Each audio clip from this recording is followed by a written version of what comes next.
Je vais inviter tout de suite Raphaël Brett qui a la tâche difficile mais éminemment utile de porter quelques propos conclusifs. Oui, oui, voilà, il va le faire comme ça, on perd pas de trop de son temps. fluide, comme ça Voilà, on, tout à on fait. peut tous rester sagement à l'écouter. Merci beaucoup.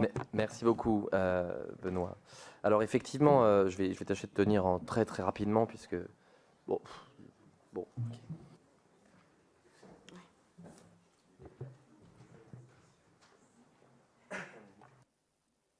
Donc effectivement, pour tenir le temps, le rythme, cette journée, elle aura donc été l'occasion pour nous de nous pencher avec précision, avec dynamisme et avec rigueur sur le phénomène que constitue donc la démocratie environnementale, dont on a bien compris que si c'est un phénomène d'âge mûr maintenant, en réalité ses contours nous échappent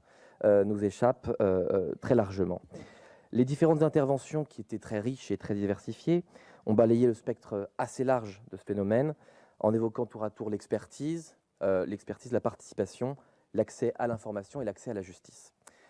Au-delà de la diversité donc, de ces interventions, les propos de cette journée ont, me semble-t-il, effectué des constats relativement positifs au demeurant, relayé de grandes inquiétudes et peut-être été l'ébauche de quelques promesses, on verra.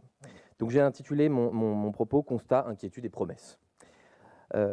Au niveau des constats, cela a été dit dans les 3 tables rondes, les outils de la démocratie environnementale existent.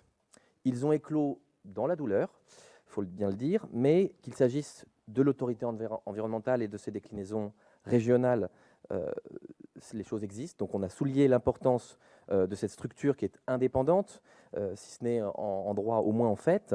On a souligné effectivement la collégialité de cette instance qui crédibilisait encore davantage ses avis. De la même façon, sur le plan de la participation, on l'a dit, débat public, concertation, enquête publique sont autant de procédures qui existent et qui permettent aujourd'hui aux citoyens, au public, de se mobiliser sur les décisions qui engagent la collectivité.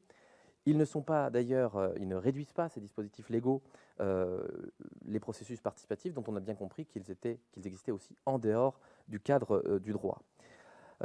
Même chose, même constat également en ce qui concerne l'accès à la justice ou l'accès à l'information.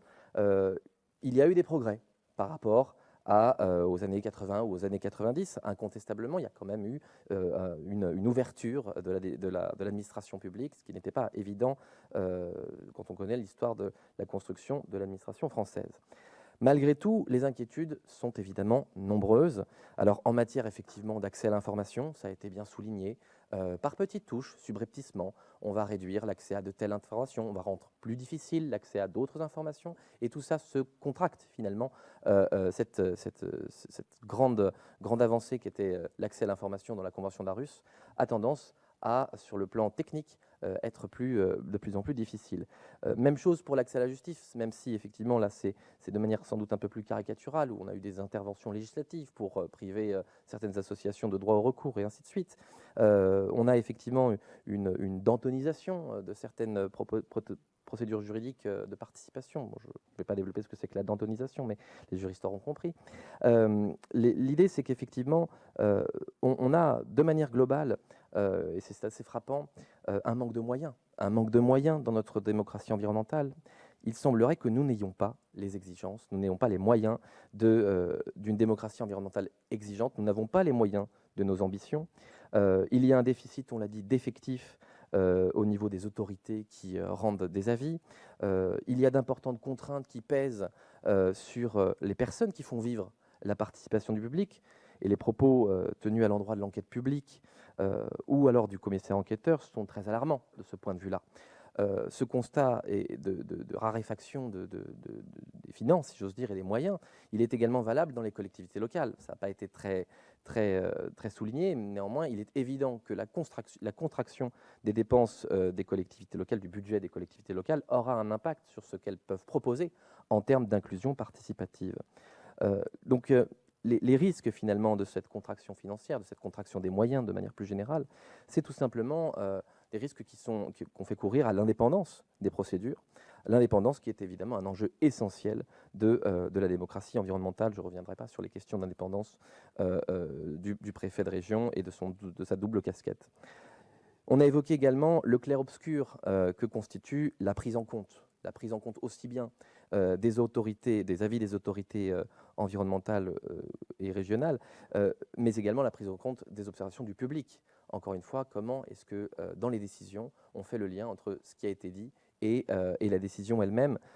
Cette prise en compte, ça reste encore un impensé fondamental, je crois, des procédures participatives, même si effectivement le droit commence timidement à améliorer les choses. Et finalement, au-delà de la question technique, la question plus fondamentale qu'on peut se poser, c'est de savoir si, même améliorer notre accès à l'information, nos procédures de participation, sont-elles véritablement à la hauteur? Ça a été dit ce matin, mais la question du changement de paradigme est posée. Et effectivement, ce changement de paradigme, la question en tout cas de ce changement, c'est déjà une source de promesses, du moins peut-on le penser. Alors les motifs d'espérance, en réalité, il n'y en a qu'un seul, en réalité, c'est la mobilisation des citoyens, notamment de la jeunesse, mais pas que, puisque c'est la mobilisation des citoyens qui est le facteur de changement considérable en termes de démocratie, en termes de changement de culture de la décision publique. Souvenons-nous que ce sont les associations de protection de l'environnement qui ont fait sauter le verrou de la décision publique. Souvenons-nous que c'est la société civile organisée qui a, si j'ose dire, défoncé la porte du système décisionnel de l'administration française, et que précisément, c'est elles qui ont porté en premier ces enjeux de démocratisation environnementale. Et précisément, le décalage qui existe entre les attentes du public aujourd'hui et la démocratie environnementale telle qu'elle est pratiquée et qu'elle existe aujourd'hui, ce décalage se creuse toujours plus, et ces attentes, ce décalage produiront nécessairement un renouveau. La seule chose que l'on peut espérer, c'est que les réformes à mener, aussi radicales que le sont les enjeux, n'interviendront pas après l'explosion sociale et environnementale que l'on peut craindre aujourd'hui. On a parlé des convergences des luttes, c'est évidemment d'une actualité très importante. Finalement, la force révolutionnaire du sentiment de la nature qu'on a évoqué, c'est l'élément fondamental du renouveau de nos cadres décisionnels collectifs. Cornelius Castoriadis disait que l'écologie et la radicalisation de la démocratie sont, dans les conditions de vie contemporaines, indissociables. Donc, radicalisons la démocratie environnementale, retrouvons un petit peu ce qui fait le sel de cette démocratie environnementale, ces éléments fondamentaux, à savoir une exigence véritable de construction de l'intérêt général. Je vous remercie et désolé d'être aussi rapide. Merci beaucoup. Merci au nom de tous les organisateurs de nous avoir suivis pendant cette journée. Guillaume ? Oui, vas-y. Non, juste 2 minutes, je vous rassure, je ne vais pas refaire une conclusion de la conclusion. C'était juste pour déjà vous remercier de votre présence pour cette journée.